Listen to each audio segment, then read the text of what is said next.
best thing about being a woman is the prerogative to have a little fun. And go totally crazy. Feel like a lady. Man shirt, short skirts.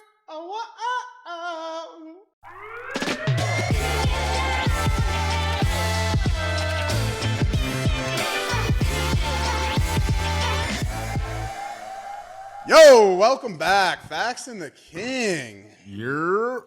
What's good, Bo? How are you? I'm excellent, Dr. Fax. How are you? I am great. Can't lie, I am still torqued about being a father. I am enjoying every single second of it. My daughter is so cute. I feel like I absolutely melt. Damn, she must have got her mother's genes then, huh, Fax? She definitely got her mother's genes for sure. But one thing I can say, looks like she got my size. She is a big baby. I am walking around doing 10-pound dumbbell curls all day holding this little girl. So it's been absolutely amazing. And I've been torqued about it every single second, bro. We are torqued for you. Speak for everyone on the pod, baby. We are fully torqued for you.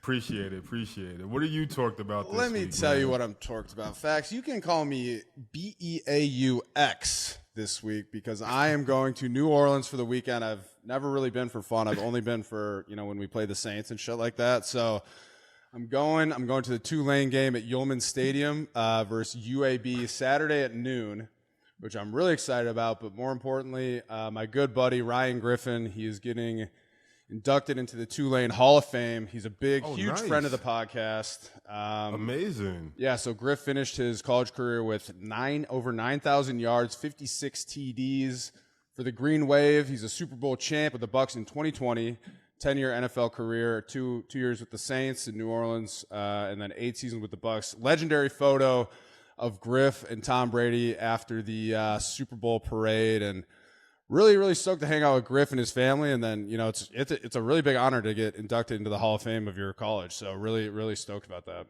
Am I right about this? Matt Forte went to Tulane, did he not? He did. Yeah, so I wonder if they're in that together. I don't know how well Matt Forte did in college or not, but those stats are absolutely crazy, crazy numbers. Yeah, and Griff is a great guy too. He has a beautiful baby boy named Bo.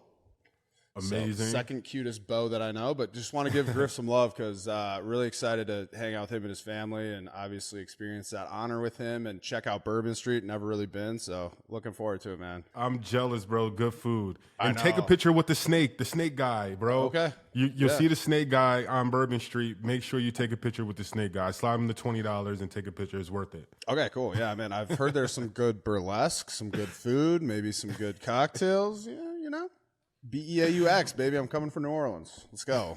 I'm going to come back with the southern drawl and shit. Start talking like the coach from Waterboy. Oh, my God. Let's hit the one-hitter, Fax. What do you got for me? My one-hitter this week is, coincidentally, Jimmy Tappin Mac Jones. He is repeatedly getting caught doing some suspect and borderline dirty stuff. And my one hitter this week is that Mac Jones is turning into the Grayson Allen of the NFL. I like that. I do have one thing to say though, Fax. I don't think a cup check is like dirty. I think it's kind of funny. It's flirty. It's definitely bro, like it doesn't matter. Like if it's flirty, that's harassment, bro. You can't cup check me if I don't want you to cup check me. You can't cup check somebody else on a different team. Only your own teammates. That's my one bone to pick with this thing. Bro, no. Why are you saying that? You're talking like an old lineman right now. You scare me. Like, no, bro. It is not okay to cup check anyone without consent. Point blank, simple.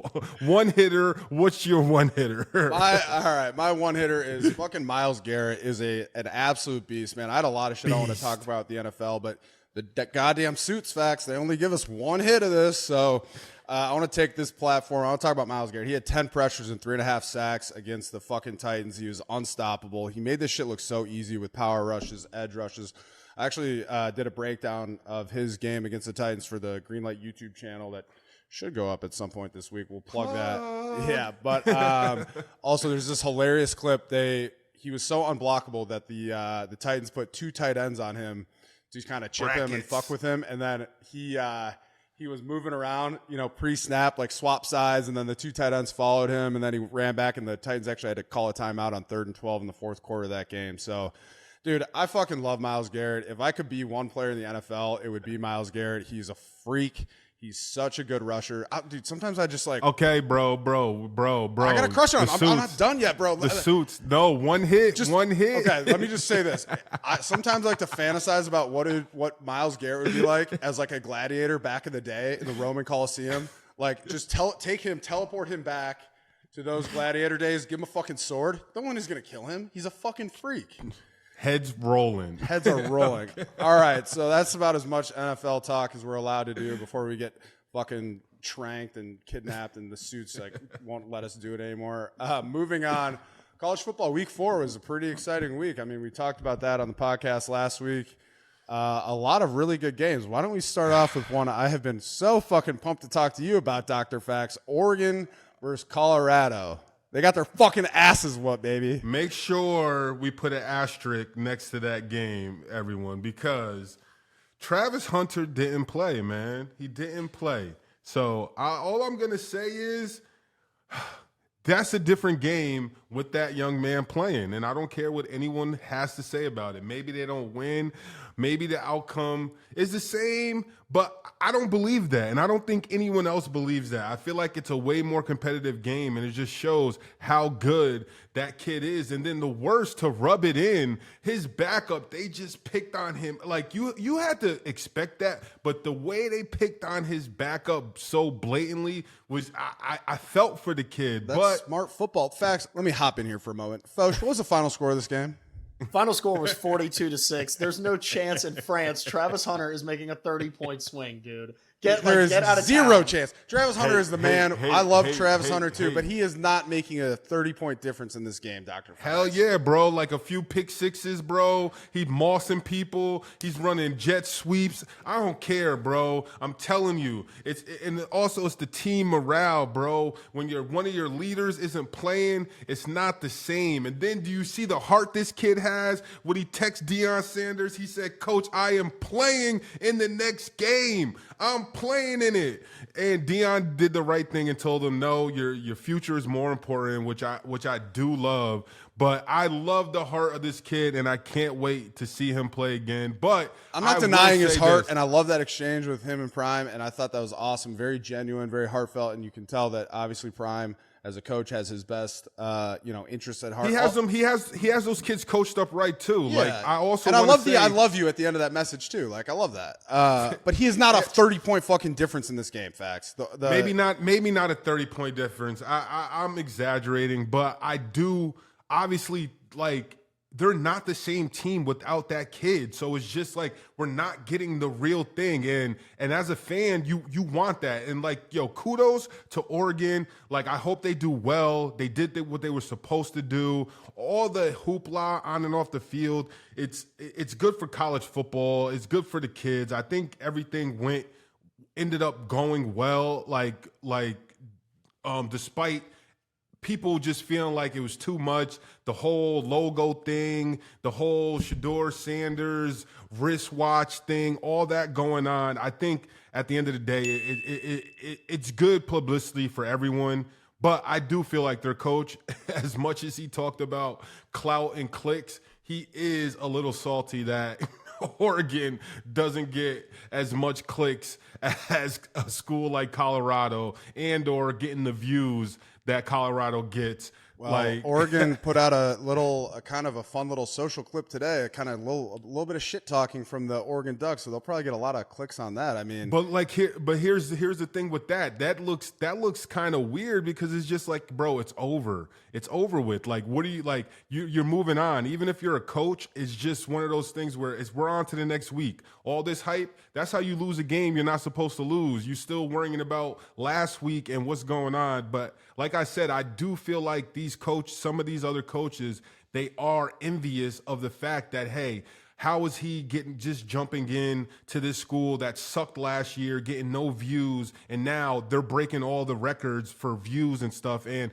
for a school like Oregon, the nighttime spot, like for East Coast and ESPN, that's usually them playing. And they destroyed that record the other night. And I can just imagine you as a coach sitting like, yo, why is everyone watching this bullshit? Like when we run it up on teams every week at this time, but you guys don't want to stay up and watch us. So I feel like it's a double-edged sword with that. And kudos to them. They won the game, and hopefully they could. They looked dominant, they really man. did. Yeah, they really did. And there was a lot of funny shit with that game. I mean, we talked about all the media hype surrounding Colorado all the time.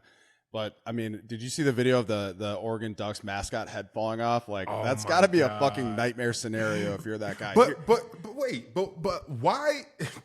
why do people care? Like, why do you care if you know that I'm the mascot? I don't get that. It's not good for the brand, man. You can have the Ducks head falling off and photos out there. Like, you see, I wonder if, like, how much that scenario comes up in conversations, you know, with, like, the cheer squad or whatever. Because, like, you know, like, as soon as his head came off, he was smashing that prime time clock or whatever, and then his head came off, and he immediately, like, fucking no hesitation, just ducked his head down, kind of hid, and ran right into the tunnel. That was a fucking hilarious clip. Instant karma is so great. It's just one of those things, like, he was in there and just like, yeah, I'm going to do this, and it's going to go viral, and yeah, he thought it was going to go viral, and he was right, but not the way he probably imagined it. Yeah, so sure. We got another big game coming up. USC is 21-point favorites against Colorado next week at noon. I feel like a little bit of a tough stretch here for Colorado. How do you see them coming out of this one, Fax? I know you're a fucking huge Colorado guy all of a sudden, so how are you feeling about this matchup? Colorado money line. Wow. Wow, okay. That worked out really well for you with that Rutgers game, didn't it? All right, moving on. So speaking of USC, Colorado, big game coming up. We had USC versus Arizona State. USC won 42. Arizona State put up 28 points. But we have our fuck that of the week. Caleb Williams. We kind of talked a little bit about nut shots earlier in the pod. There was a hilarious video clip. This is the kind of shit about football that I fucking love. Like the weird, the funny shit that happens on the big stage that you just can't get enough of. Caleb Williams was obviously an unbelievable quarterback for USC, was not quite ready for the snap and took it right in the fucking dick and went down. And that was a hilarious clip, bro. Hilarious. Bro, it's always so funny because this is like a weird thing, but football players don't wear cups anymore. No, I've never worn a cup a day in my life, dude. Like, not one time. It's just always funny, and it's like evident when guys get hit, and it's just like that's a situation where you usually don't think cups really protect you, but if he had a cup on, he would have been protected. But if I'm the quarterback, I'm kicking the center in his butt, like, bro, like, what are you doing? Like, what are you doing snapping me the ball that hard? And that's kind of low, isn't it? I'm not a center, but if I'm getting hit in my dick, I think that snap has to get up a little bit higher, right? I think Caleb Williams wasn't quite at like his quarterback, like his spot, you know? He wasn't ready for the snap, obviously. But that was a fucking great clip. So it'll be fun to watch USC in Colorado this week, but just had to talk about that viral vid for a second. Moving on, Big Ten. There were some pretty good games in the Big Ten over the weekend. Ooh. Penn State beat Iowa 31-0. Penn State is a good football team, Fax. And the whiteout at Happy Valley is fucking awesome. I know you might not be hip to this, Bo, but sexy red, coochie pink, booty hole brown, she was in the locker room and had the team getting hype. And I love the new trend of coaches and colleges kind of like getting these appearances from these rappers, entertainers, YouTubers, whatever it may be, to get the team hype. And I think that's dope. But especially when you show out and you actually go win a game like this, 31-0, that whiteout looks absolutely sick, and the stadium was rocking, dude. It was rocking. Like they hold 100,000, or how much is that? A lot, yeah, something like that. A lot. I'm not positive, but almost man, triple digits there. That is awesome, and like it's always a good feeling when you see a team kind of show up. As much as everyone loves upsets and kind of like being like seeing the underdog win. When you have a setup like that, 100,000 people all wearing white, all came out and everyone's cheering. Just confirmed at 106,000 Fax. 106,000. That's dope. Like, shout out to Penn State. Amazing. And Iowa, Iowa 76 yards against Penn State were the fewest in 25 years for Kirk Ferentz. So pretty disappointing. All right, let's talk about Texas A&M versus Auburn. Texas A&M won 27, Auburn 10. The best thing about this game, in my opinion, was the clip of Jimbo Fisher on the field. I think it was a scoop and score.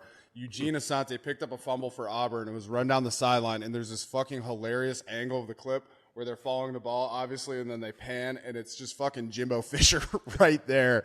And he goes, I thought the play was dead. I was yelling at someone else on the side, and then the ball's coming my way. I said, dang, that ain't supposed to happen. I'm lucky I didn't get run over. Bro, if he would have got clocked, bro, like if he would have like somehow got clocked, that would have like been in college football history forever. But it's just funny how wrapped up you get in the game and like how loud some of these stadiums are when stuff happens. Yeah. But for him to be that far in the field, hey, that's on the assistant strength coach, man. You need those get back guys. Back. Yeah, get back. Yellow line, get back. Remember the yoked up strength coach that used to pull Sean McVay back in the NFL for the Rams a couple years ago? They need to get that guy fucking get him locked. Get him one of those. You need to get Jimbo Fisher one of those like child backpacks with a leash on it. You know what I mean? On the sideline. Like, get over here. Get the fuck off the field, coach. You're gonna get trucked. He goes, bad execution on my part. I should have got out of the way. Yes, coach, you should have. All right.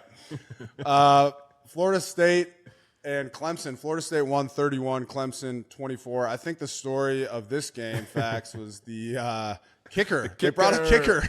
He wasn't even on the team last Saturday, and all of a sudden he's fucking kicking. His name's even better. Jonathan White, former walk-on, never attempted a field goal. What do you think about all this? Yo, I think it's crazy and it's funny. He's taking online courses, grad courses at Clemson, but he currently was living in South Carolina at the time when he got the call and showed up on campus to kick for them. But here's my little conspiracy theory.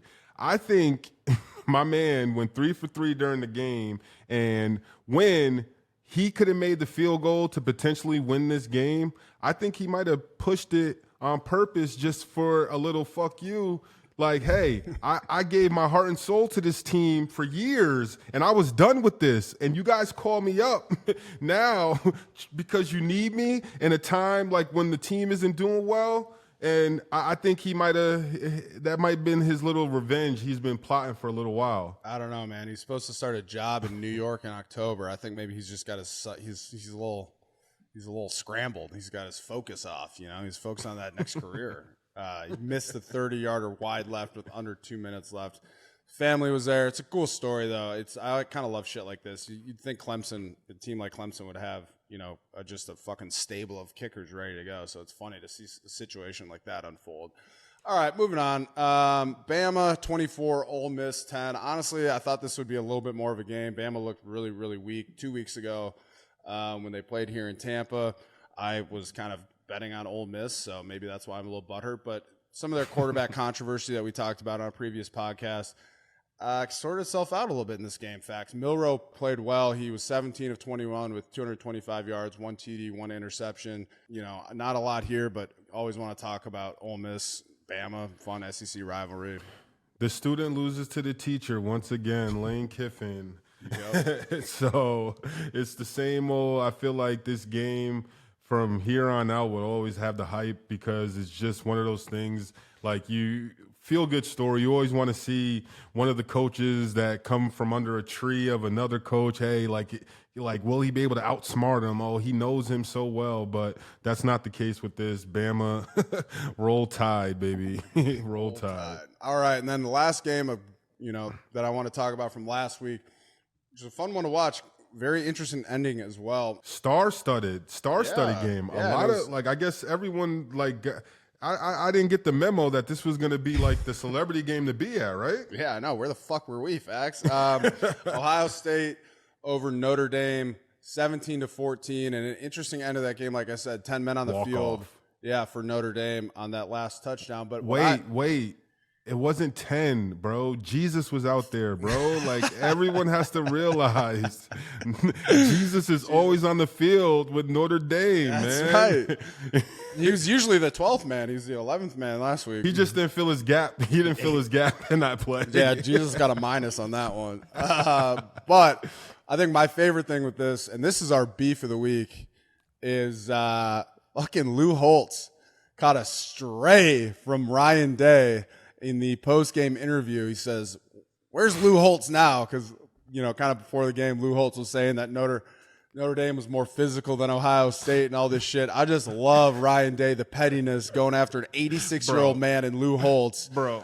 Just unprompted. To harvest anger on an 86-year-old and wait especially one as beloved as Lou Holtz, man. Bro, and wait for the time to call him out. That's a little crazy, bro. I love it. I don't know, bro. Like, beef of the week, Ryan Day versus Lou Holtz. It's fucking awesome. That's probably someone's great grandpa, bro. Like, definitely. Chill out. That's the entire Notre Dame football team's great grandpa, bro. And he called him out. Like, you know what? Like, he didn't have to call him out, and maybe people could have had to go and search, who's he talking about? But he called him out. That's crazy. But hey, when you win the game, hey, I feel like you should get your 30 seconds to a minute to say what you want, and kudos to him for that. Yeah, it's fucking hilarious. All right, Fax. A lot of really, really good players like we talked about over the weekend. Let's talk about our big man on campus. This is an award we like to give to someone that played really well, is walking around campus as the big man on campus. For me, I got Washington State quarterback Cam Ward. I've been kind of watching Washington State since they beat up on my Badgers a few weeks ago. Cam Ward is playing really well. So he's 106 for 142 on the season with almost 1,400 yards, 13 touchdowns, and 0 interceptions. He played really well last week. He went 28 for 34 with 404 yards and 4 TDs. Fucking stud. Quarterback Cam Ward, good shit, man. Fucking played great. And my BMOC is Washington Huskies. Washington State. We're staying on theme here, Fax. Really on theme. Michael Penix Jr., he spent 2018 to 2021 at Indiana, and he played 20 games over 4 seasons there. This year, he transferred to Washington Huskies, and this year, through 4 games, he is 103 of 138 with a 74.6 completion rate. With a little bit over 1,600 yards, 16 touchdowns, and 2 interceptions.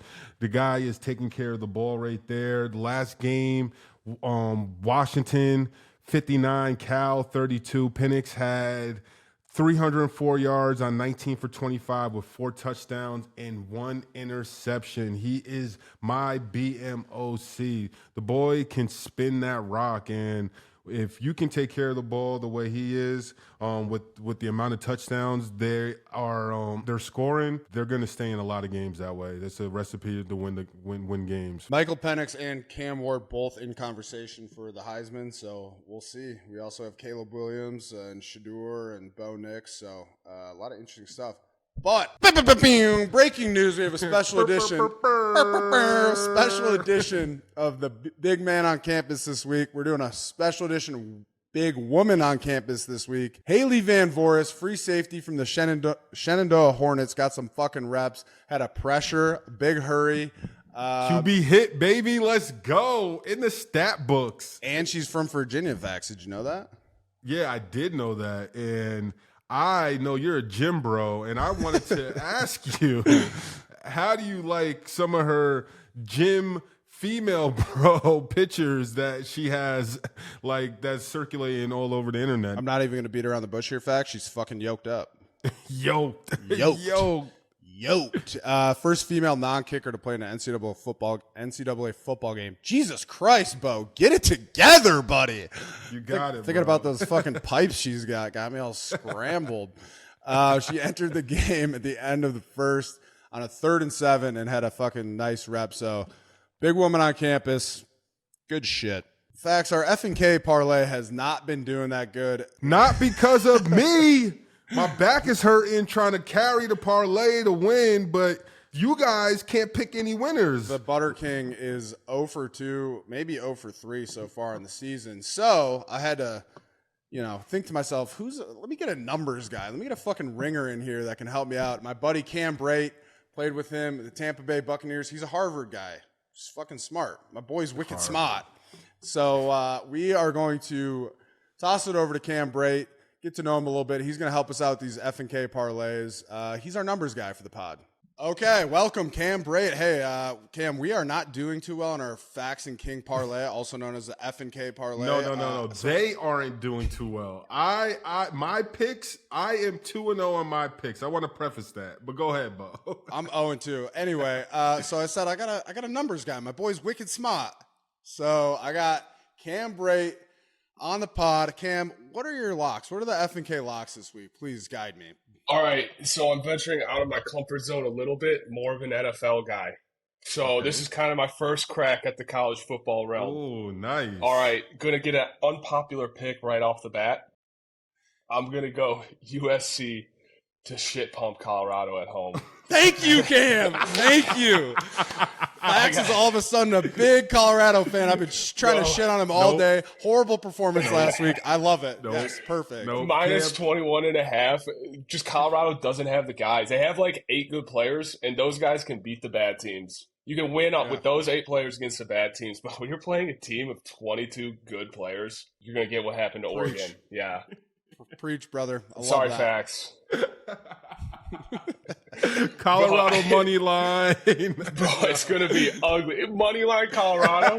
Oh, my God. Fax was pumping the money line before you got on. Boo. I'm with Cam on this one. Oh, they're going to get smoked. Okay. All right. Then another game I like, talking with some of my sources, Notre Dame alum Kyle Rudolph. We got Duke plus 5.5. I'm going to go Duke money line plus 168 at home. Notre Dame, least favorite college football program in the country. Grew up outside Chicago. Horrible fan base. I wonder how Lou Holtz feels about that bet, Cam. I've seen it too many times with Notre Dame. Suffering a tough loss, taking it on the road. Give me Duke money line. I love Duke. They're calling their quarterback the white Michael Vick, yo. Yeah, dude, I saw his basketball highlights. All I need is a basketball highlight video, and I'm all in. Me too. But that dude was yamming. He seemed like an absolute weenie with the whole asking the professor for an extension on the paper earlier in the year. and he said no. But that's such a Duke thing to do, bro. That's like my mom would think that was funny. Like, but speaking of moms, his mom texts him every game before the game about how much he sucks. That kind of makes him a little bit more of a badass, I think. That is better. All right. Bo, didn't your mom do that too? She does that unprompted, just every day. Yeah. All right, another game I like. I'm going to go South Carolina plus 12.5 at Tennessee. Ooh, South Carolina, Xavier Leggett, dog, receiver, leading the nation in receiving yards, dog. Tennessee, Joe Milton, rocket arm, can't play in games. So I'm going to take South Carolina plus 12.5. And I had to throw one small school game in there, so I'm going to go Western Kentucky minus 5.5 at home. Had the nation's leading passer last year, Austin Reed, straight up delivers the rock. So I'm going to get Western Kentucky at home versus Middle Tennessee State. They have that weird mascot. What's Western Kentucky's mascot? The Hilltopper. What is that? Bro, tops the hills, man. Let's go Hilltoppers, baby. Let's go. Hey, fun fact about Cam: you can ask him any player, typically NFL, and he will tell you where they went to college. Better at NBA. If you guys want to, better at NBA, or but NBA. I can do NFL. But don't give me. You want to put him on the spot? Anyone want to step up to bat here? I can give a real hard one right now. Matt Roth. Bro, is that the guard? Nah, he's a DN.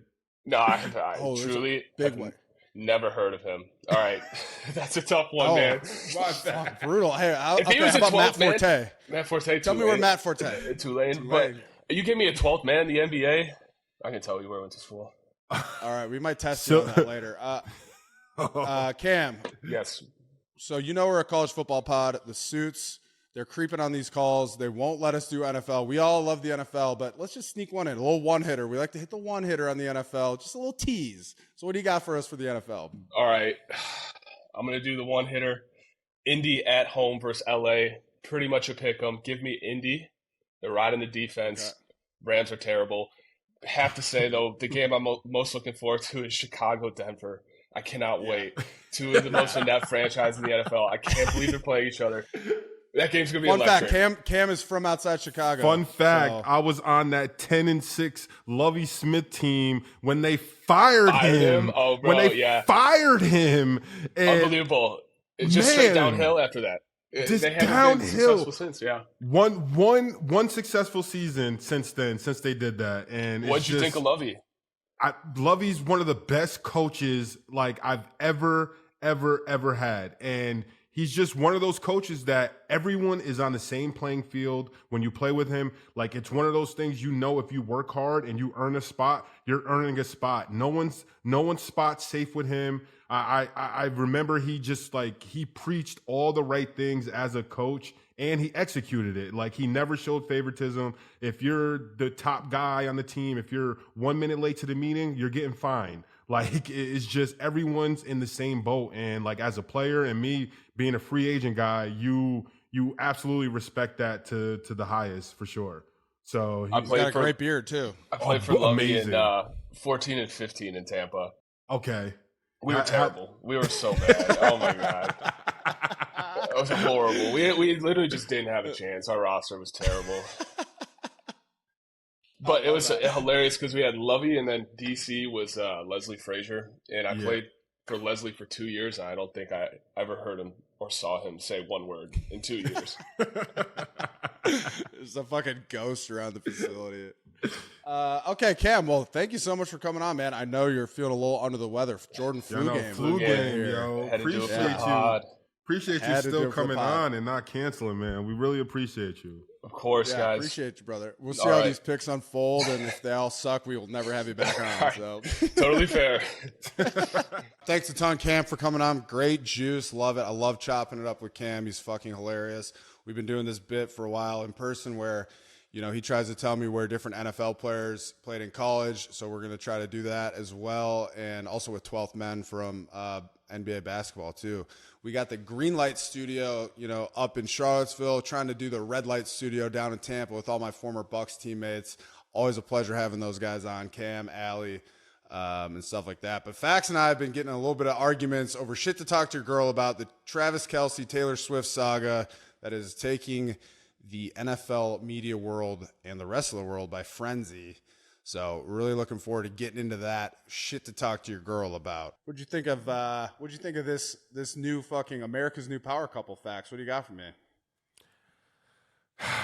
Sadly, I think that Taylor Swift is clout chasing. Absurd. I think that's an absurd comment. This is the biggest pop star on the planet right now. She doesn't need to chase clout, dude. She's not chasing clout. She already has it. She got all the clout in the world. But it's just a different audience. My thing is the people who are buying she is season universally tickets, beloved. No, but like the people that fill an NFL stadium, now she has all of NFL captivated. People who never even cared about Taylor Swift that is in the NFL community, they're now being forced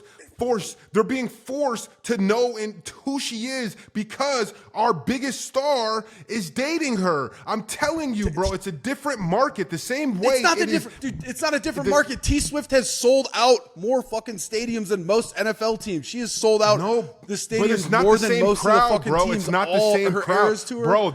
That's young girls, bro. Like that's young girls like that are not at NFL stadiums. Like it's not the same crowd. Well, every single person in the world knows who Taylor Swift is. There's not a single person in the world that does not know who Taylor Swift is. That's not true. That is not clout chasing. If there is somebody clout chasing in this relationship, it is certainly not Taylor Swift. No, like I'm telling you, You're going to see it. It's extra media coverage that she's not getting. Like, yo, why Bro, is you it do not like go to a football game with somebody's mom to chase clout? Did you see? Yes, how you do. It's no enthusiastic- different. how What are you she talking jumped about, up bro? When It's Travis no scored that different than sitting touchdown? on floor seats. It's no different than sitting at floor seats at a game with somebody. It's for media attention. It's media attention. Yo, she got so like we were talking about this. Yo, there's so much media going around that is like should be like NFL content and be focused on the players and the guys, and it's on her. It's literally on her right now. because she's a superstar that doesn't need any more clout.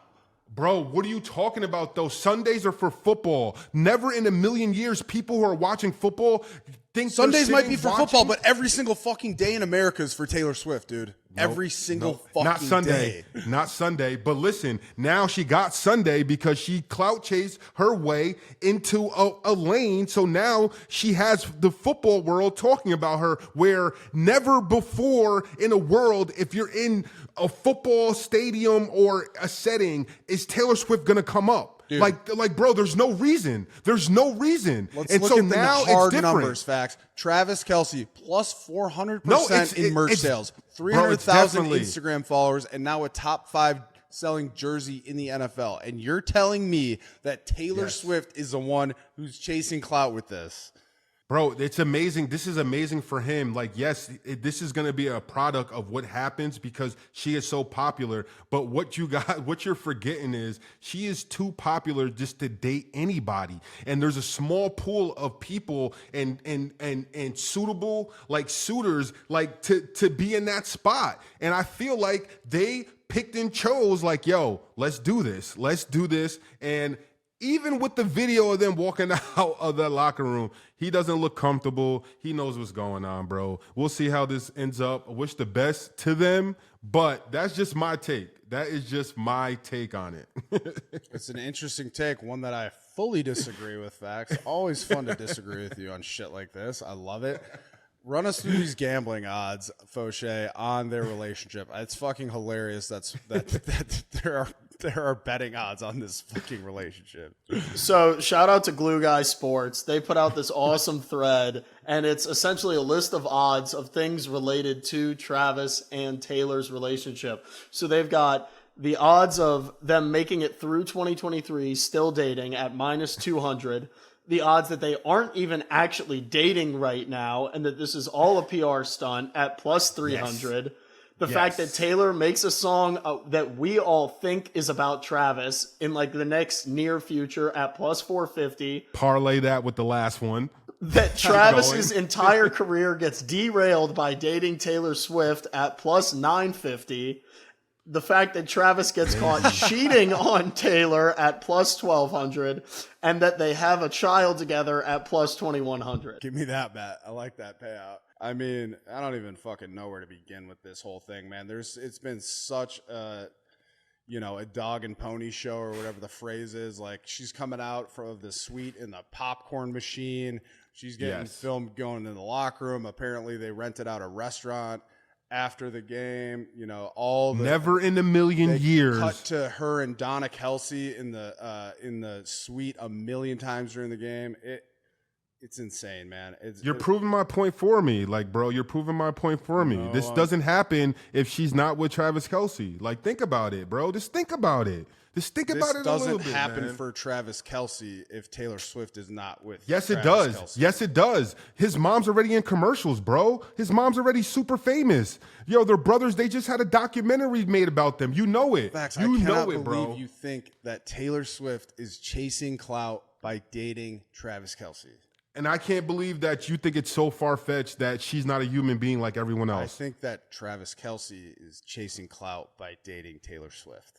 It's that simple, brother. No, I think it's the other way around, and that's crazy. It's hilarious that this is we're a football podcast, and the most heated, the most animated conversation. You're proving my point. You're proving the point.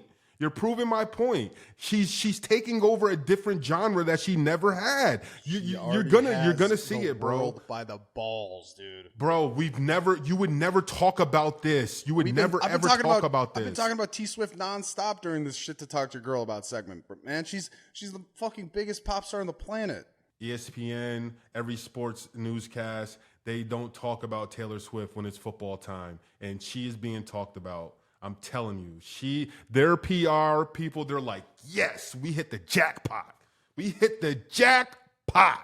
It's also hilarious to see. I mean, I got my Eagles hat on now, and she's a self-proclaimed Eagles fan, so it's funny to see all the videos of Eagles fans getting butthurt over her supporting Travis and the Chiefs. But shout out to her brother because they're getting love because Jason Kelce and then the running back Swift. That's another Kelce Swift combination that is doing well. So it's funny how this is all going to play out. And I'm telling you, marketing wise, if she's smart, we're probably going to see a Super Bowl commercial with all them in it. And I'm telling you, bro, she's just going to get more popular, and then who knows what happens. But hey, I wish the best to them, and I just want to stick to football. That's it.